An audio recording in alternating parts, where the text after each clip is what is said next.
Let us all move on to our verse for this morning.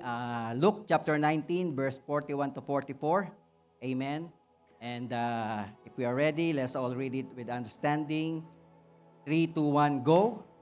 As he approached Jerusalem and saw the city, he wept over it and said, "If you, even you, had only known on this day what would bring you peace, but now it is hidden from your eyes.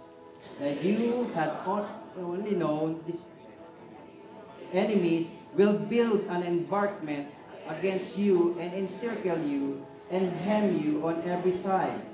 They will dash you to the ground, you and the children within your walls. They will not leave one stone on another, because you did not recognize the time of God's coming to you." May the Lord add blessing to the reading of His Word. Tayo po makakaupo na in the very presence of God. Thank you po, music. Hallelujah. Good morning, everyone. How is everyone today? Good, good. Praise the Lord. Sa mga po naghahanap pa ng seat, chairs, I believe there's some more here at the front. Amen. And while we are waiting for everyone to get settled, amen, this is the good and right time to greet your seatmate today. I'm glad that you're here today. Amen. Wear your best smile. Where's the best smile in there? Amen. I'm blessed that you are here. Praise God, praise God. Meron pa po rito, 3 pa sa harapan. Meron pang isa doon sa bandang right ko. Meron pa rito sa left, to the right. Amen. Taas po ang kamay ng walang katabi.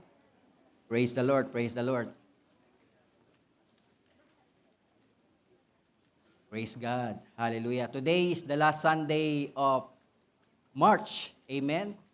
At ilang tulog na lang, tapos na ang first quarter of year 2026. Amen. Time flies. Napakabilis. Amen. But I believe, amen, God's still doing great, mighty things upon our lives. And this is the last Sunday of the month, and we are still in our theme, God's kindness. Amen. Brings God's favor. Amen. God, breakthrough kindness that brings God's favor. And we all know, as we all know, today is a lot of people celebrating Palm Sunday. Amen. That's why today I entitled my message for you. Amen. And as I study this word as well, amen. It's just a right time. It's a good time. Amen. That we will, understand. Amen. The triumphal entry of our Lord Jesus Christ. Amen. Before He started, amen, giving His life. Before He started going to the cross. Amen. Being crucified, died, buried, amen, and rose again. That's why I entitled my teaching, my message for this morning, The Ultimate Kindness of Christ. Triumphal entry, the ultimate kindness of Christ. Let us say ultimate. Amen. Ultimate. The ultimate kindness of Christ. And in our verse for this morning, sabi ko ba kanina, amen, it's Luke chapter 19, verse 41 to 44. Amen. And we can see here, as my part of introduction, looking back 2,000 years ago, amen, today is the day where they called, Palm Sunday.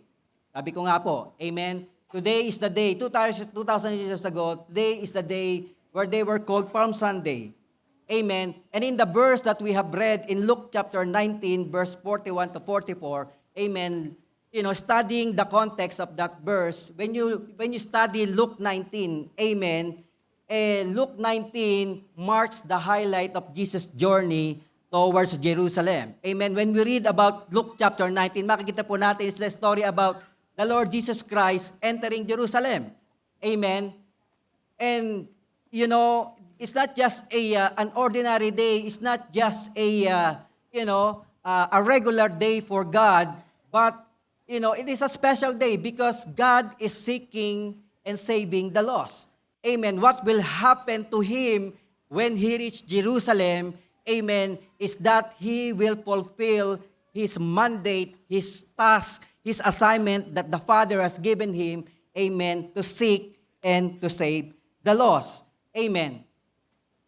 Pero makikita po natin, amen, as we read the verse in Luke chapter 19, makikita po natin that while our Lord Jesus Christ is journeying through Jerusalem, amen, as Jesus Christ looked at Jerusalem, you know, in this scenario, makikita po natin there are celebration, amen. They are shouting, people are rejoicing, people are screaming, and what they are shouting, you know, Hosanna, Hosanna, Hosanna in the highest. Amen. Blessed is he who comes in the name of the Lord. So for the people, makikita po natin, there's a lot of excitement. For the people, there's a lot of rejoicing. For the people, there's a lot of enjoyment. But for our God, for our Lord Jesus Christ, is the other way around. Amen. Kasi po, makikita po natin, in spite of this celebration, makikita po natin, amen, in verse 1, in Luke chapter 19, verse 41, makikita po natin that our Lord Jesus Christ wept. Let us say wept. Amen. And here, makikita po natin, as he approached Jerusalem and saw the city and saw the people, he wept over it. Amen. He wept over it. Makikita po natin, amen, na the people are celebrating and yet our Lord Jesus Christ is weeping. You know, in the Bible, amen, there are 3 instances that our Lord Jesus Christ wept. Back to my PowerPoint, makikita po natin in the Bible, amen, that there are 3 times in the Bible that our Lord Jesus Christ wept. Amen. The first time that we can see, amen, in John chapter 11, verse 35, ano sabi po doon? Jesus wept. Amen. When our Lord Jesus Christ arrived, amen, in the tomb of Lazarus, amen, we all know that Lazarus died, amen, and when Jesus Christ arrived in there, we can see in John chapter 11, 35, simply, Jesus wept. Amen. And then, in our key verse, makikita po natin, the second time that our Lord Jesus Christ wept, it is in Luke chapter 19, verse 41, and thus that we are saying that our Lord Jesus Christ wept over Jerusalem. Our Lord Jesus Christ wept over the Israel. Our Lord Jesus Christ wept over the people as he see them. Amen. As he entering Jerusalem, he wept. And the third time that Jesus wept, makikita po natin, it is in the Garden of Gethsemane. Amen. The night before his crucifixion. And it was mentioned in Hebrews chapter 5, verse 7. Makikita po natin, amen, our Lord Jesus Christ, because of the agony, because of he knows what are the things that he's going to experience. Amen. The things that he is about to endure. Amen. He cries and tears. There are cries and tears in his eyes. That's why I believe, my brothers and sisters, the weeping of our Lord Jesus Christ is very important for us. The weeping of our Lord Jesus Christ is an expression of his kindness. Let us all say kindness. Our Lord Jesus Christ, did not just weep or cry for no reason. The very reason why our Lord Jesus Christ wept is because of his kindness to each and every one of us. And today, I want us all to understand why Jesus wept. Not only in the city of Jerusalem, not only in the people in the city of Jerusalem 2,000 years ago, but I believe Jesus wept for all humanity. Jesus wept for you and for me. Amen? That's why today, let's just study. Amen? What are the reasons behind Jesus wept? In my next slide, makikita po natin, amen, as Jesus Christ approaching the city, makikita po natin, when he saw the people, the first thing that I believe he was weeping is because Jesus wept because he knew they would perish. Let's say perish. The reason why Jesus Christ wept is because he knows that the people that he is looking at would perish. And I believe it's the same thing for us. Amen? The reason why Jesus Christ wept is because all of us will perish. Because I believe the biggest problem of humanity is ignorance. Let's say ignorance. Ignorance of what? Ignorance of sin. Amen. It was the ignorance of sin that people would perish. And the problem is people are unable to see that. Amen. People are unable to see that. That's why the Bible declares in Romans chapter 3, verse 23, the Bible is declaring that for all have sinned and fall short of the glory of God. Amen. This is what people need to understand, that all of us are sinners and bound to perish. Amen. We are bound to perish.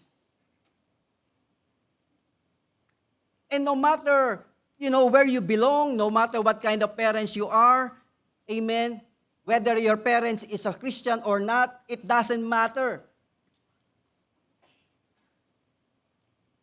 It doesn't matter because the Bible declares in Romans chapter 5 verse 12 in the New Living Translation, it says in there, when Adam sinned, sin entered into the world.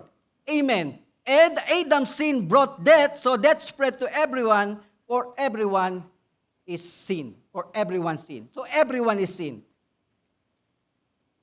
So anyone who was born after Adam is a sinner. That's the thing that we need to understand. Amen. It's not by works. It's not by what good person you are. It's not that what you are doing that is good. Amen. No matter what, we are a sinner. And that's what Jesus Christ wept. We will perish. Amen? And also the problem with many people is sinners become complacent. Amen? And think they are okay. And a lot of times, those people didn't know they were lost. They didn't know they were dead in trespasses. They don't know that, they are dead in sins. They didn't know that they are helpless. They didn't know that they are hopeless. They didn't know that they are bound, that we are bound for eternal death. Because the Bible declares in Romans chapter 6, verse 23a, for the wages of sin is death. And that's the problem. We are ignorant. People are ignorant. And ignorant is not an excuse.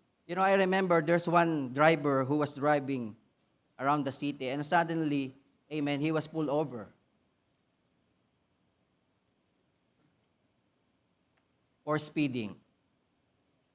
Because the speed was changed. I didn't realize it, that the speed has changed.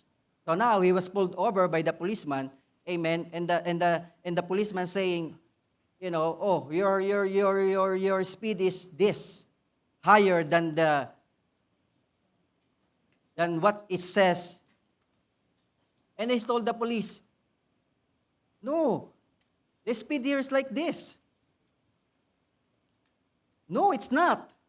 It's already changed. From 50 to 40. In the street, when there's no sign, sometimes we thought it's 50. No, it's not. It's 40 now. When it says 50, then you can run 50. But if there's no 50, you should run 40. O, sino ang di nakakaalam na driver? And then the policeman said to them, ignorance is not an excuse. It's already been said. It's already been in the news. It's not my problem. It's your problem. You're the driver. It's the same thing with us. Ignorance is not an excuse. And even today, ignorance is not an excuse because now you are hearing it. So you have no excuse. Amen, that we will all perish because of our sin. Amen? That's why Jesus Christ wept. People doesn't know. They didn't know. And the worst part is, amen, they refuse to know. I know, a lot of people refuse to know. Today, I was talking to hundreds of people. And now that you know, and yet, you will still perish because you refuse to know. Amen? That's what the Lord Jesus Christ, his ministry, his earthly ministry for 3 years, amen, he kept telling the people, amen, repent. And yet, on that day of triumphal entry, makikita po natin, amen, it's just like okay. People are not repenting. Kaya nga po, as the Lord Jesus Christ wept, amen, and the Bible declares in 41, makikita po natin, di ba? Sabi po doon, amen, after the Lord Jesus Christ, after the Bible says, that He wept, yung sumunod na verse in verse 42, sabi po ng Lord doon, if you have only known on this day. Kung alam nyo lang ang mangyayari sa inyo, if we just know what will happen to us, then we should think about sin. We should be serious about sin. Amen? Kaya nga po, my dear brothers and sisters, the question today is, as the Bible declares in Luke chapter 41, in our point number 1, that people will perish. Amen. As they will perish, would you want to perish? Will you refuse to know our Lord Jesus Christ? We should not take God's kindness lightly. Amen. The very reason our Lord Jesus Christ is going to die on the cross, amen, is for our repentance. It's for us to turn from our sin. As the Bible declares in Romans chapter 2, verse 4, in the New Living Translation, it says in there, don't you see how wonderfully kind, tolerant, and patient God is with you? God is patient to you and to me. And hindi mo ba nakikita yon? Don't you see? Kaya pa tayo siguro nabubuhay dito sa mundo while still living here on earth is, don't you see? God is patient. God is kind. God is tolerant. For what? Amen. Does this mean nothing to you? Can't you see that His kindness is intended to turn you from your sin? Kaya mabait ang Lord sa atin. Not because we are lovable, not because we are kind, not because we deserve it. The reason why God is kind to us so that we can turn from our sin. And there's no people here in this place that can say, I'm not sinning. All of us is sinning. Because no one is perfect. No one is righteous. Not even one. That's why we need repentance. We need forgiveness from the Lord. And that's what the first thing that God wept, because He knows that the people will perish. Amen? And secondly, makikita po natin why Jesus wept. Number 2, Jesus wept over their neglected opportunity. Let's say opportunity. Amen. Jesus wept over their neglected opportunity.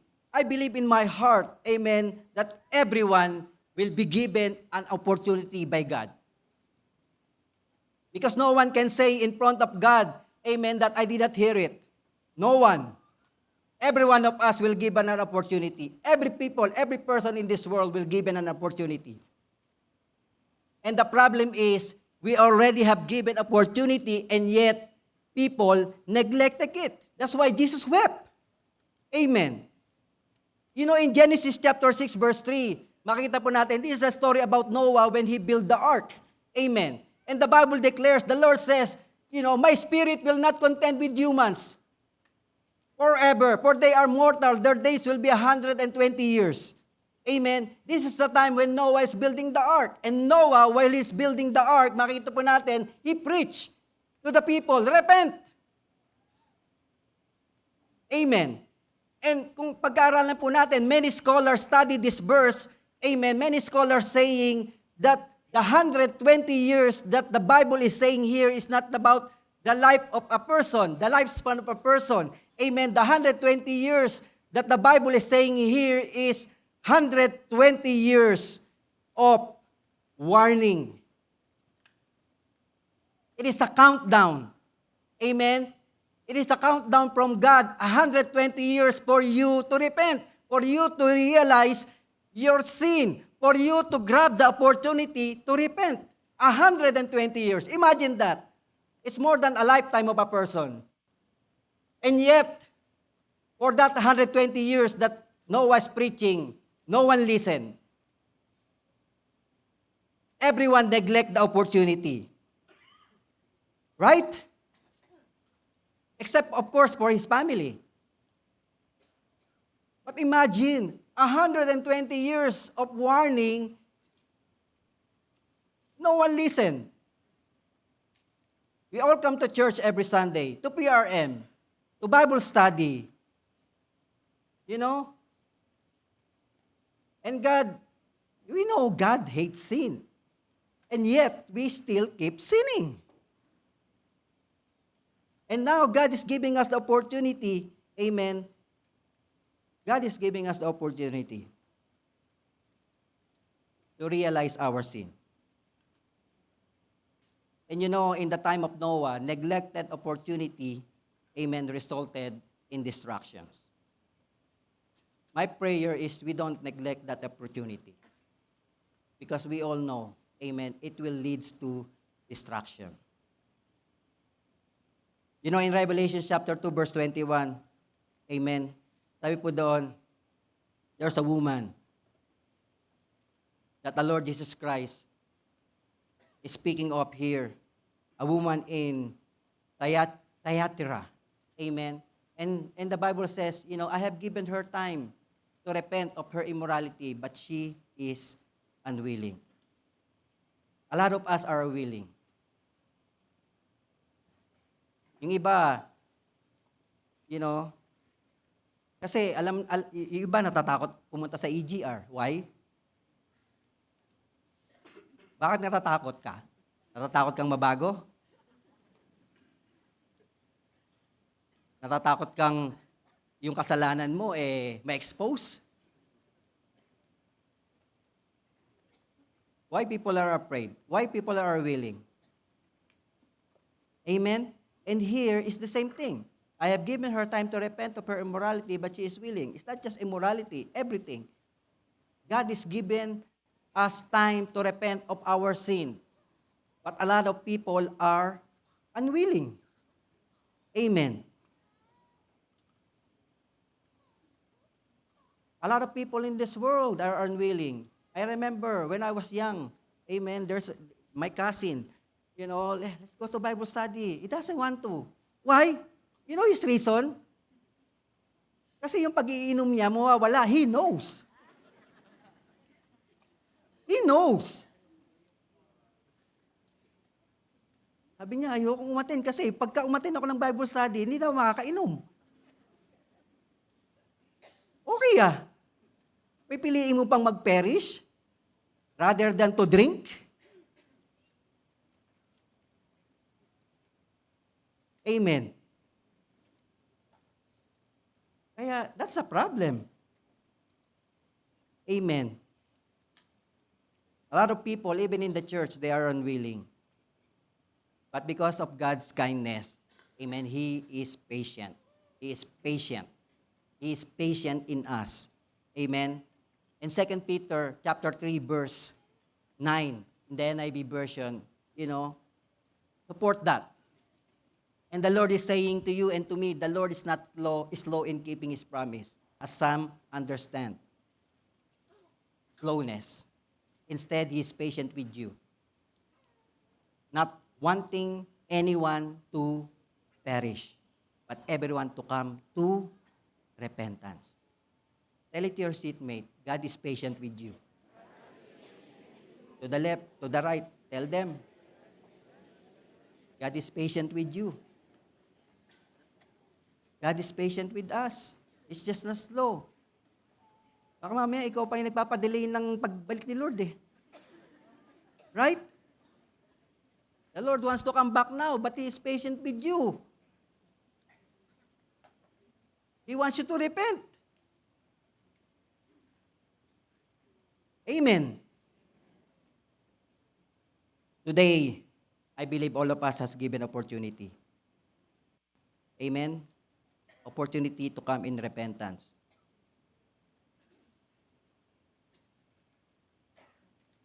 Including, our brethren who are watching live stream. We are all given opportunity. And we are here today, not an accident, but we are here today to receive that opportunity. Amen? Because if you know you are sinning or living in sin, then do not miss this opportunity. Because what does God say about sin? Amen. Sometimes we think sin as, you kill, you murder, mga bibigat na sin lang iniisip natin eh. Amen. Ano po sabi sa Mark chapter 7 verse 22-23? Amen. Wait. Yan. Okay. Mark, ilagay ko po kasi, maganda po kasi sa New Century Version. Wala tayong translation sa computer. Amen. That's why I put it in there. Ano po sabi ng Lord? And Jesus said, the things that come out of people are the things that make them unclean. So meaning, amen, the things that come out to the people are the things that make us sin. Amen. Ito po yung mga unclean things, mga sin. Amen. And what are those? Sabi po doon, amen, all these things begin inside people in the mind. Amen. So malinaw po, amen, nagagaling po sa atin. It's not from the outside, it is from the inside, amen, going out. That's where the sin is. Amen. And ano po yung mga sin na yon? Amen. Evil thoughts, sexual sins, stealing, murder, adultery, greed, evil actions, lying, doing sinful things, jealousy, speaking evil of others, pride, and foolish living. All these things come from inside and make people unclean. So, tignan po natin yung ginagawa natin. Amen. We need to check what we are doing. What is our motive? Amen. And I believe this verse are not written for us to be condemned. These words are not written for us to be condemned. But these words, this verse are written for us to be able to grab the opportunity to repent. Would you agree with me? Kasi minsan, if you think that you are being condemned, no. It's just God is reminding us that there are things that we are doing that sometimes we think it's okay, but it's not with God. Because we are ignorant. That's why God is showing you now this, amen, if you are doing evil things, amen, you have evil thoughts. Ano ba yung mga evil thoughts? Bad thoughts, bad things. Amen. Sexual sin, lahat na yan. Amen. And we cannot live a life like that. We cannot live a life like this. And not only that, amen, maybe we have not accepted our Lord Jesus Christ as our Lord and personal Savior. That's why today, do not disregard that opportunity. If you're the first time, hearing the message from God, first time hearing the good news, first time attending church, amen, do not disregard this opportunity.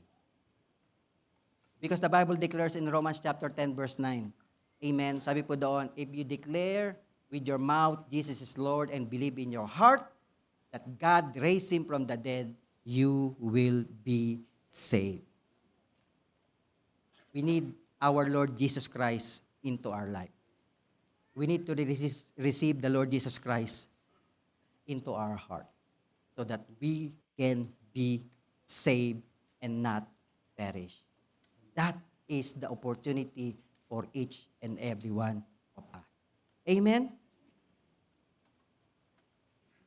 And we need to be reminded, even though God deals with multitude, amen, I believe God would always deal us individually. Because at the end of this time, at the end of this life, at the end of this world, amen, all of us will give an account.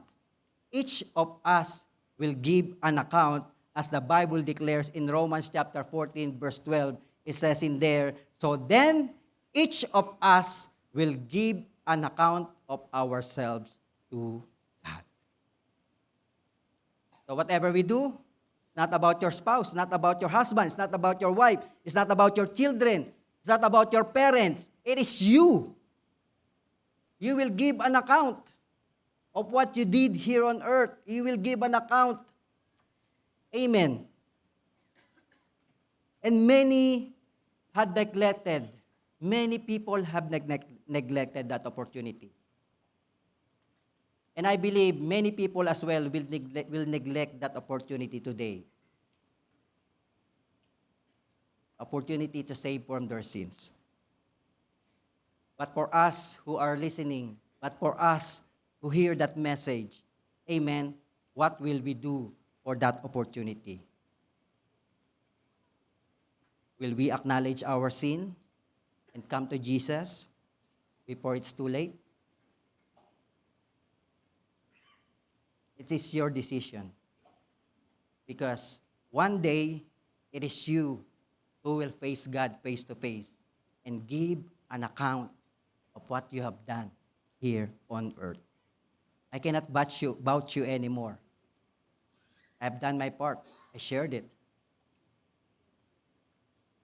But it's your decision, amen, to grab that opportunity and not neglect the opportunity. Amen? Thirdly, makikita po natin, amen, Jesus wept over their blindness. Let's say blindness. Jesus wept over their blindness. Despite of God's love and kindness over Jerusalem, makita po natin, amen, Jesus knew that the people were rejecting His message of salvation because of their blindness. Think about pleasure. Amen? Those are the things that Satan, amen, do to us. It distracts us with worldly values. Amen. Social obsession. Ano po yung mga social obsession? Fame, power, money.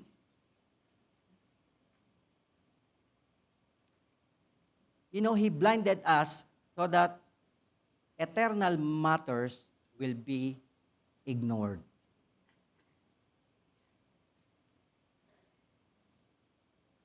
Satan will fill us with worldly distractions and values so that eternal matters will be ignored. Pansinin mo, pag masyado kang busy, pag masyado kang pagod sa trabaho, do you have time to read the Bible? Do you have time to pray? Do you have time to go to church? Do you have time to fellowship? What happened to those? Well, of course, sa simula, okay, you skip one Sunday, you skip one PRM, you skip one Bible study. And then, you skip again, and suddenly, wala ka na. Where are you? Working. School. Hobby. Driving around. Kaya siguro, winter pa rin eh. Dapat spring na eh. Kasi alam ng Lord, hindi ka na mapakali. Spring na, long drive na naman. Mamimiss mo na naman ang church.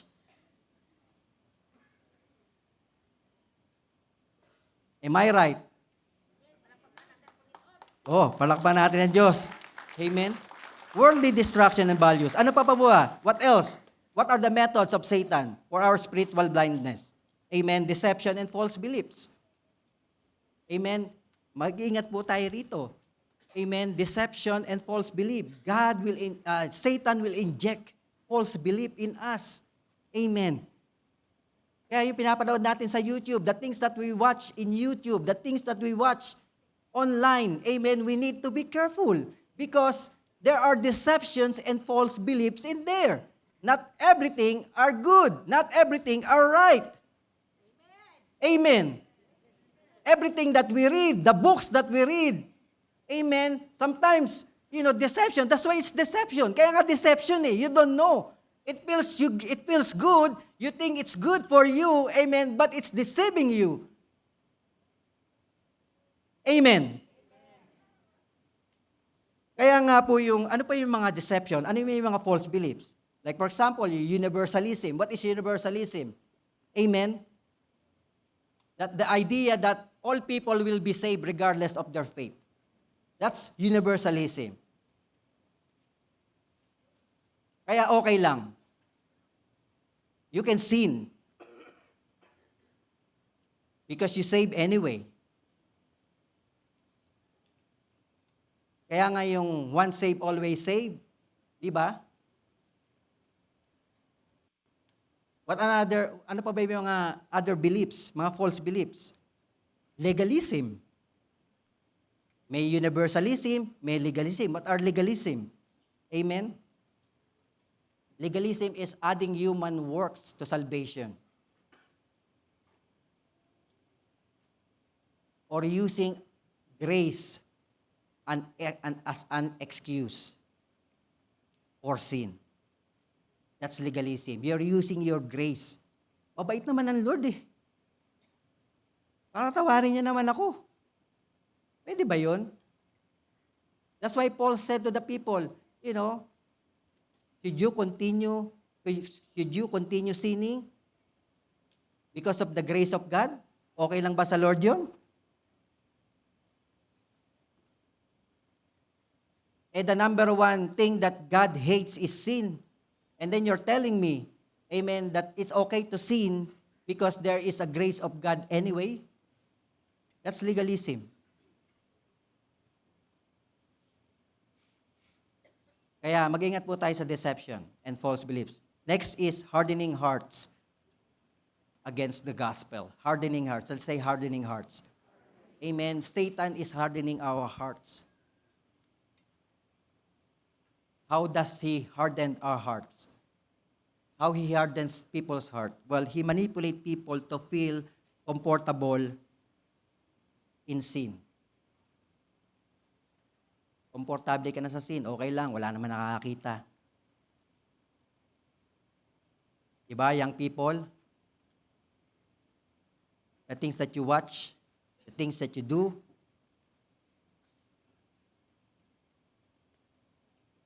no one is looking anyway.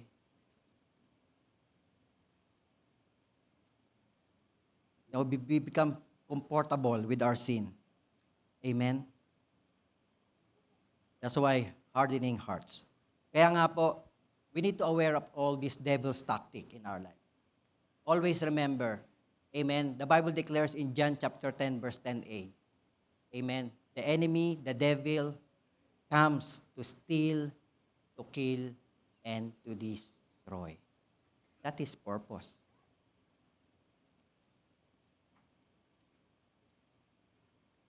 and he will blind you. He will do anything for you to get blind from the truth. And that's what Jesus wept over the people. They are blind. Amen? Number 4, lastly, amen? Jesus wept over the destiny of those who do not believe. Let us say destiny. Amen. Jesus wept over the destiny of those who do not believe. I believe all of us has a destiny. All of us will die. All of us have expiration date. Some are early expiration date and some have long expiration date. But regardless, we will expire. We will die.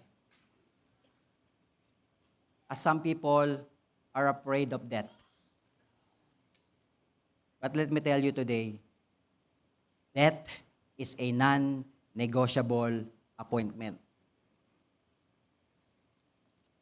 Sabi nga nila, you can have birth control, but you cannot have death control.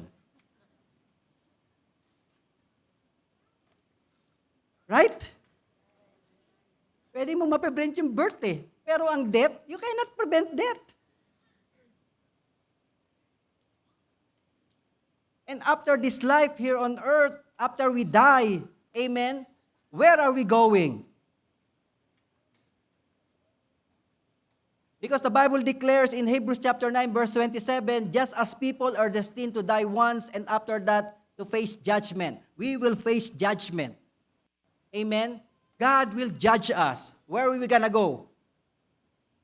Amen. And because death only happened once, amen, there are no second chances. Tell it to your seatmate, no second chances. After this life here on earth, no second chances. That's it. Your chance is already on point number 2. Your chance is already now. You have heard it. But after you leave that door, whatever happens to us, there's no more second chances. Kami yung pastora, pag nanonood ka ng news, di ba, yung mga death, grabe, di ba? Nananahimik ang pilot, naupo ka lang naman, and then suddenly, that's the end of it. You drink coffee in the morning, I hope you pray and ask for forgiveness. And yet, the everyday routine that you do, amen, you drink coffee, you wear your nice clothes, you go to work, and you don't even know what's going to happen to you. Right?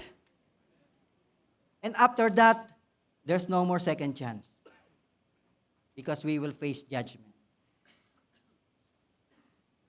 And all of us, my dear brothers and sisters, have final destination. And what are those destinations? Tingnan natin, Luke chapter 16, verse 19 to 31. Medyo mahaba, pero basahin natin itong storyan to. Amen? I think we have time. Luke chapter 16, verse 19 to 31. This is a story about the rich man. Amen? Basahin po natin with understanding. Verse 19, 1, 2, 3, go. There was a rich man who was dressed in purple and fine linen, and lived in a luxury every day. At his gate was laid a beggar named Lazarus, covered with sores, and longing to eat what fell from the rich man's table. Even the dogs came and licked his sores. In verse 22, the time came when the beggar died, and angels carried him to Abraham's side. The rich man also died and was buried in Hades, where he was tormented. He looked up and saw Abraham far away with Lazarus by his side. So he called to him, Father Abraham, have pity on me and send Lazarus to dip the tip of his finger in water and cool my tongue, because I am in agony in this fire. But Abraham replied, Son, remember that in your lifetime you receive your good things, while Lazarus received bad things, but now he is comforted here and you are in agony. And besides all this, between us and you, a great chasm has been set in place so that those who want to go from here to you cannot cross, nor can anyone cross over from there to us. In verse 27, he answered, Then I beg you, Father, send Lazarus to my family, for I have 5 brothers. Let him warn them so that they will not also come to this place of torment. Abraham replied, They have Moses and prophets. Let them listen to them. No, Father, Abraham, he said, but if someone from the dead goes to them, they will repent. In verse 31, he said to them, If they do not listen to Moses and the prophets, they will not be convinced even if someone rises from the dead. Makikita po natin, the story, amen, there is torment and there is comfort. Amen? So there is heaven and there is hell. And makikita po pa rin po natin dito sa last verse, makikita po natin, amen, the opportunity is already done. No more second chance. Diba? Kahit papuntahin mo pa, kahit parais mo pa in the dead para magsabi sa'yo, no more. Kaya today is the opportunity. Today is the time that we need to grab that opportunity to make things right in our heart, in our life. To repent, to accept the Lord Jesus Christ as our Lord and personal Savior. Amen? That's the very reason of God dying on the cross. That's the very reason of triumphal entry. Amen. And that's the very reason why Jesus wept. Makikita po natin, amen, that this passage clearly present two realities, heaven and hell.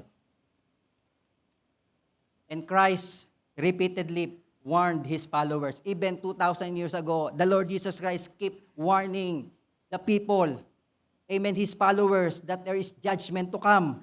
Amen.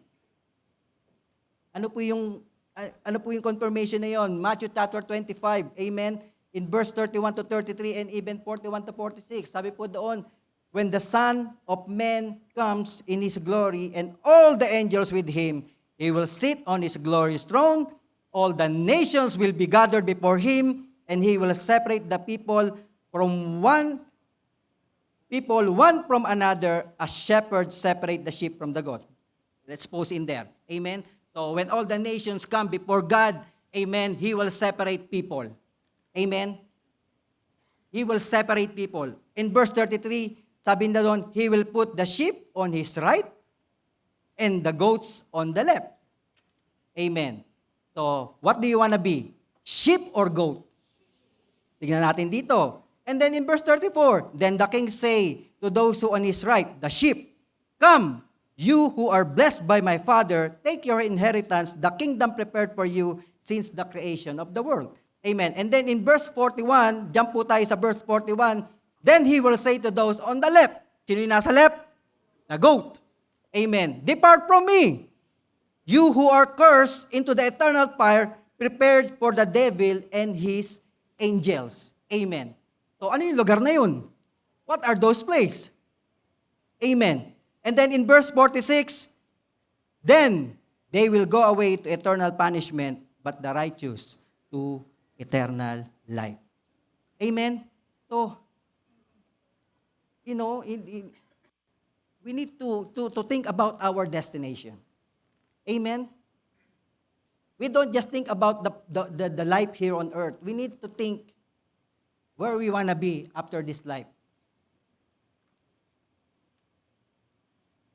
Amen? Where we want to be. And that's what Jesus wept. Amen? Over the destiny. Ayaw ng Lord na mapunta tayo sa hell. God doesn't want us to be in hell. But if you don't want to go to heaven, then there's no other place to go. And a lot of us wants to go to heaven. Amen? Raise your hand if you want to go to heaven. All of us wants to go to heaven. But there's, There is a warning. There is something that we need to do. Amen. For us to be able to go to heaven. Jesus Christ says in John chapter 14, verse 6, 3, amen, I am the way and the life. Jesus Christ is the way, the truth, and the life. No one comes to the Father except through our Lord Jesus Christ. John chapter 14, verse 6. So, it's just Jesus Christ. Amen? Dadaan tayo kay Lord. Dadaan tayo kay Jesus. Hindi pwedeng sa likod ka. There's no back door. As some people do. That's why we need to be reminded. Amen? Jesus gave His life. The good news is, even though Jesus wept, amen, even though the Lord Jesus Christ wept, amen, He did not call it a day. You know, sometimes tayo, di ba, nalungkot tayo, naawa tayo sa tao, you know, we wept, but, oh, it's okay, that's it. And then back to normal. But our Lord Jesus Christ did not do that. He did not call it a day. He was determined to finish the task the Father has given Him. Because after the triumphal entry, after He goes to Jerusalem, in the next few days,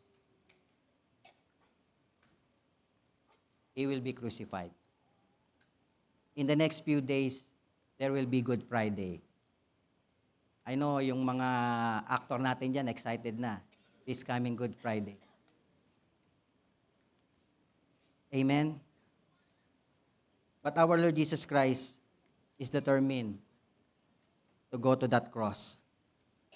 We all know what happened. Jesus Christ gave His life in exchange for our life. Kaya nga po, yung sinasabi nilang the great exchange. That is the great exchange. His life for our life. So that we can have eternal life. Not here on earth, but the life after here on. Amen?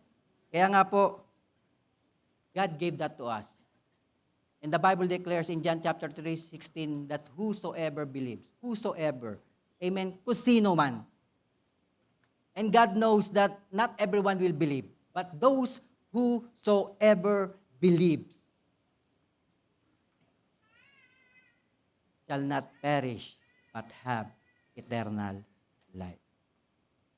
Amen? That's why our Lord Jesus Christ is giving us His ultimate kindness that offer salvation. That's why, you know, what is God's offering to us? Amen? When Jesus wept, as Jesus wept knowing that we will perish, He gave us a gift. Romans chapter 6 verse 23b, sabi noon, for the wages of sin is death, but the gift of God is eternal life in Christ Jesus our Lord. Amen? Although Jesus Christ wept for people to perish, but He gave us a gift, eternal life.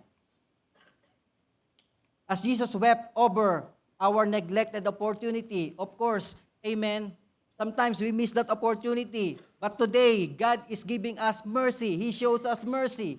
Amen? God is showing us mercy today. As the Bible declares in Lamentations chapter 3, verse 22 to 23. Amen? It says in there, the steadfast love of the Lord never ceases. His mercy never comes to an end. They are new every morning. Great is your faithfulness. When you wake up this morning, that is mercy. When we open our eyes today, that is God's mercy.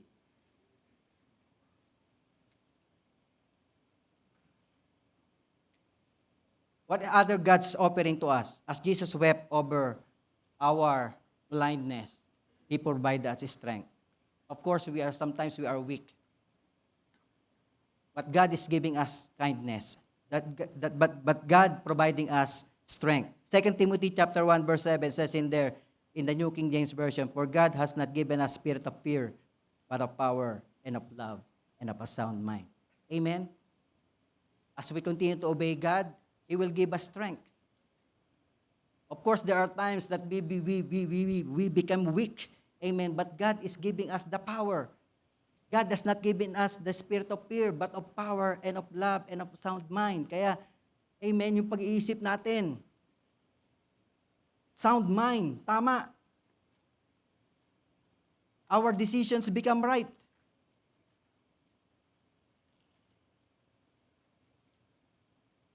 Amen. And last, as Jesus wept over our destiny, He present us possibility. Let's say possibility. Amen. He gave us possibility. He gave us a chance. God is giving us a chance. God is giving us the possibility for us to decide. And the Bible declares in Revelation chapter 3, verse 20, here I am. The Lord is Jesus Christ is speaking to you and to me. Here I am. And what God is saying to you, I stand at the door and knock. If anyone hears my voice and opens the door, I will come in and eat with that person, and they with me. You see, you still have the choice. You can open the door or not. God is not just barging in your life. It's still our decision. It's still our opportunity to respond. But if you decide, amen, but if you decide, and knowing what is your destiny after this life here on earth, amen, God is presenting us possibilities. That if we open our heart to Him, He will come in and be with us forever. Amen? Kaya nga po yung wept ng ating Panginoon, amen, is very, very important for us to remember and realize. The Lord Jesus Christ did not just weep because He is lonely. He is sad. The reason why the Lord Jesus Christ wept is because there's a need. There's a need. There's a change that need to be happen in the life of every people in this world. There's a need for transformation. Amen? Kaya nga po, as I end today, pinag-pray ko sa Lord na maaga ako matapos. Gabi pa. Kaya 11:30, may pag-asa. But as I end, kidding aside, in Mark chapter 11, verse 9 to 10, makikita po natin, amen, this is an interesting story. Sabi po dito, those who went ahead and those who followed shouted, Hosanna! Blessed is he who comes in the name of the Lord. Blessed is the kingdom of God our Father David. Hosanna in the highest heaven. You know the word Hosanna. Amen. We always hear the word Hosanna, right? And here, makikita po natin in this Palm Sunday, makikita po natin the triumphal entry of our Lord Jesus Christ. People are shouting Hosanna. You know the word Hosanna? Hosanna is a word that we always hear it frequently. We hear it in the words. We hear it in the sing. Hosanna to the highest. Hosanna, Hosanna. Do you understand what the word Hosanna is? Sabi nila, as the Hebrew and Greek word, the word Hosanna means help us or save us.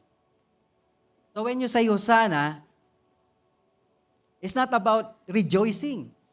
When you say Hosanna, you are asking God to help you or save you. That's what the people is shouting, Hosanna. Do they even understand it? God help us. God save us. Well, for some, I think they understand it because, they are under the regime of the Roman Empire, right? But for other people, Hosanna, Hosanna. Help, God help us. And then suddenly, after 4 days, what happened? Crucify Him! Crucify Him! Ano yun? You ask for help and then you're telling that person to be crucified? Di ba? A lot of people uttered the word Hosanna. And there are a lot of people also shouted, crucify Him. We cry Hosanna because sometimes we feel threatened, we are in deep problem. We cry Hosanna because we feel like we are losing control of our lives. We pray that God will help us. We pray that God will have mercy on us and save us. But when hard times comes, are we still saying Hosanna? Sometimes when hard time comes, when problem comes, we forget God and all that He has done for us. And the problem sometimes is we deny Him in our lives. We deny Him. We disobey Him. And worst, we go back into sinning. Kaya nga po, my dear brothers and sisters, as we stand at the threshold of the Holy Week, whether we like it or not, whatever the things that will happen in this world, Christ is going to cross. Regardless, Christ, our Lord Jesus Christ will still go to the cross. Because He has not forgotten our cries. Because He has not forgotten our need of help. He has not forgotten our longing. He has not forgotten that we need to be saved. That's why today, I hope and I pray, amen, as we have heard this message, the importance of Christ weeping for humanity is for us to be able to understand that there is a reason behind that weeping. God does not want us to perish. God wants us to grab that opportunity. God wants us, to remove that blindness, to remove that lies, to remove that deception that is lingering into our mind, to our hearts. And God wants us to be with Him forever. Sabi ng Lord, yes. That's the affirmation.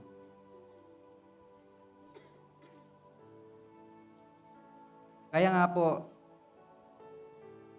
we need to ask ourselves, do we recognize Christ coming to save us?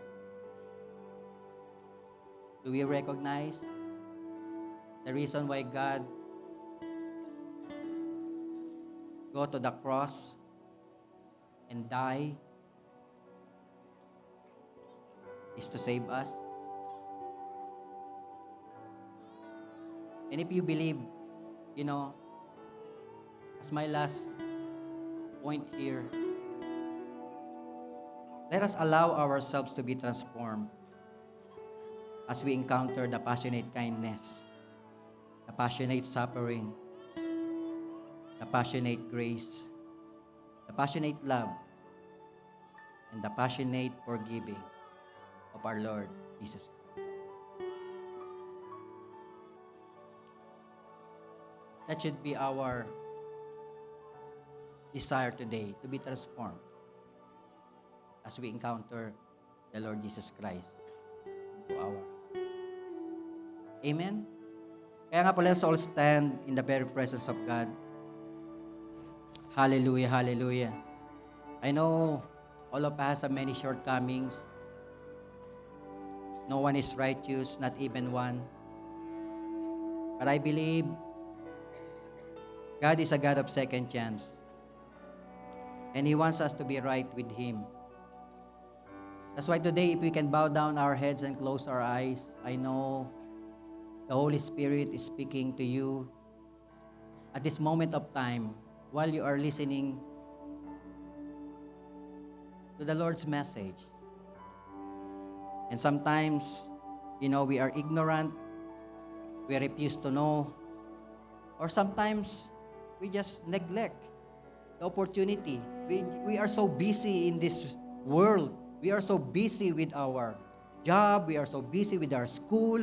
We are busy with our, anything. We are with our hobby, with the things that we want to happen in our life. And we neglect that opportunity. Or sometimes, we are blind. We don't want to know the truth. We don't want to be set free because our life is tied to our flesh. Yung mga gusto mong gawin, alam mo, hindi mo na magagawa. That's why you just accept that you are blind. And we are not realizing that after this life here on earth, our destination will be destruction. That's why today, if God is speaking to your heart today, if there's anything that we need to confess to God, it is your chance to ask for forgiveness. If you can specify what are the things that you're doing, all the sins that you are doing, all the sin that we have done, all the mistakes, all the weaknesses, the sin of omission, the sin of commission.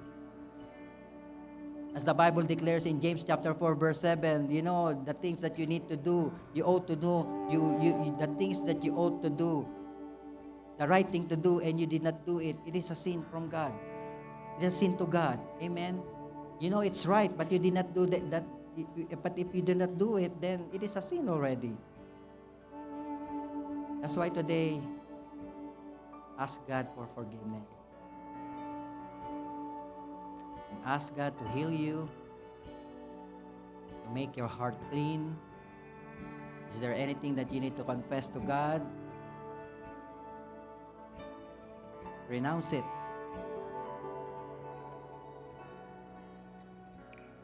Between you and God. Between you and the Lord. Lord, my prayer that you will hear our prayers. Whatever that is happening right now in the heavenly realms, Lord, we ask for your intercession upon the life of your people. Being a Christian, Lord, is not easy.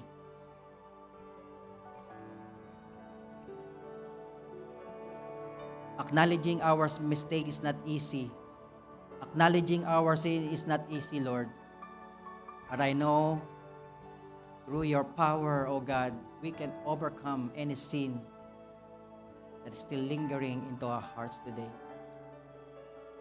Any hatred, any unforgiving spirit, any malice, any evil thoughts, any pride, any lust of the eyes, any lust of the flesh, sexual immorality, adultery. Lord, forgive us. Forgive your people. Forgive your children, O God. Hear their cry, O God, their longing.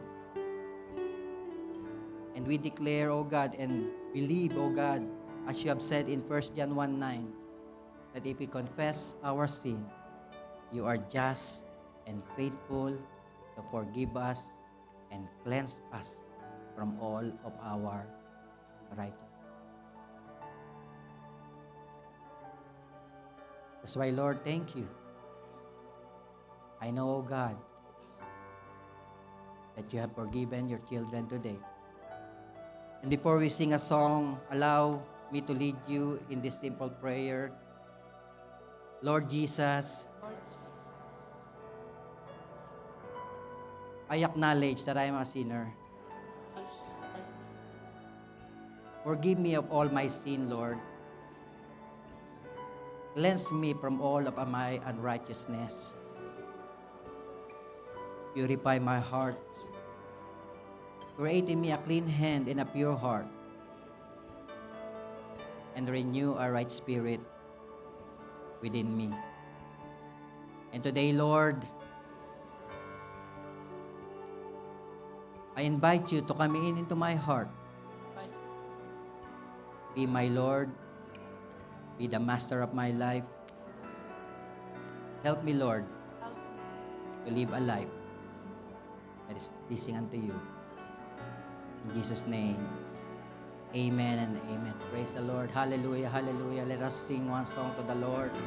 Hallelujah, hallelujah. I see the King of glory Hallelujah. coming on the clouds with fire. The whole earth shakes. The whole earth shakes. I see His love and mercy washing over all my sin. The people sing. The people sing. Hosanna. Hosanna, Hosanna, Hosanna in the highest. Hallelujah, hallelujah. Hosanna, Hosanna, Hosanna in the highest. Before we continue singing that song, now that we know the meaning of Hosanna, as we sing the song Hosanna, you're asking for God's help. You're asking that God to save you. Is there anyone who needs help today? Is there anyone who needs saving today? If that's you, I want you to come to the front right now and be in the presence of our Lord Jesus Christ. Hallelujah, hallelujah.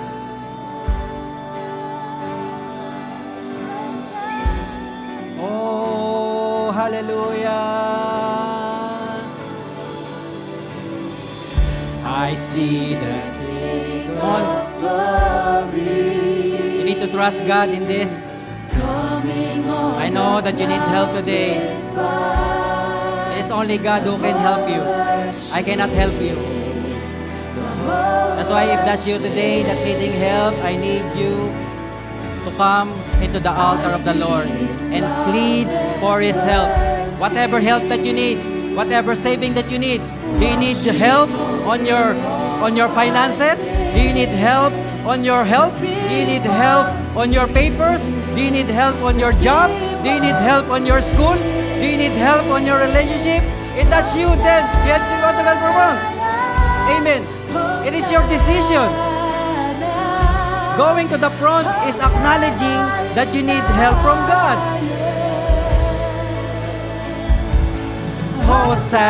Hosanna, Hosanna, Hosanna in the highest. Hosanna, declare it. Lord, help your people today, O God. Have mercy, O God. Let your grace and mercy, O God, fall in us.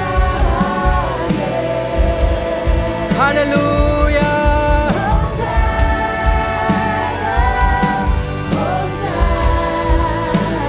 Can I ask for all the ministering pulpit minister? Can you help pray for all our brethren? Release your blessing. release the anointing of the Lord Jesus Christ. Brother Harry, Sister Steph, Sister Carissa. Hallelujah. Hosanna, Hosanna, Hosanna in the highest. Give my heart and make it free. Open up my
King of Kings and the Lord of Lords. Hosanna In the highest, let our King be lifted up. Hosanna. For the last time, let the people of God sing Hosanna. Yes, Lord. Hosanna.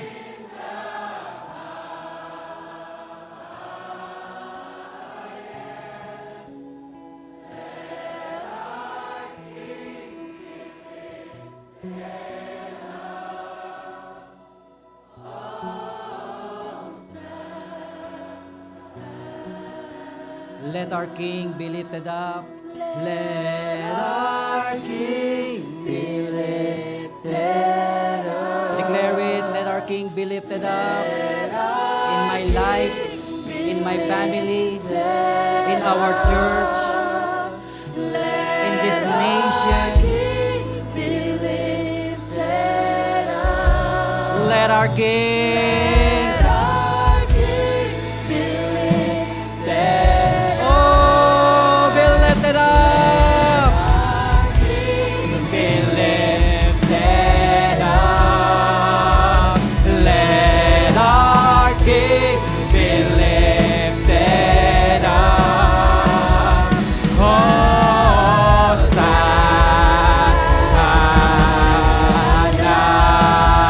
Hallelujah.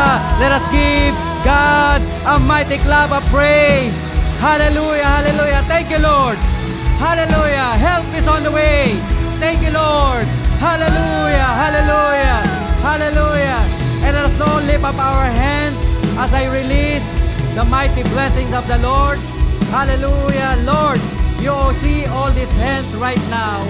I know, oh God, that there's something special, something good that you have in store for your people today, for your children today. That's why, Lord, as they lift up their hands, oh God, let your hands, go God, touch every hand right now, even to the people who are watching by live stream. As they lift up their hands, oh God, touch them, oh God, whatever that they needs, whatever their needs, whatever their longing. Hallelujah, hallelujah, financially, emotionally, hallelujah, mentally, spiritually. Lord, release it unto them right now. Even jobs, oh God, even work, the right job for them, oh God, that they will continue to honor you and worship in their lives.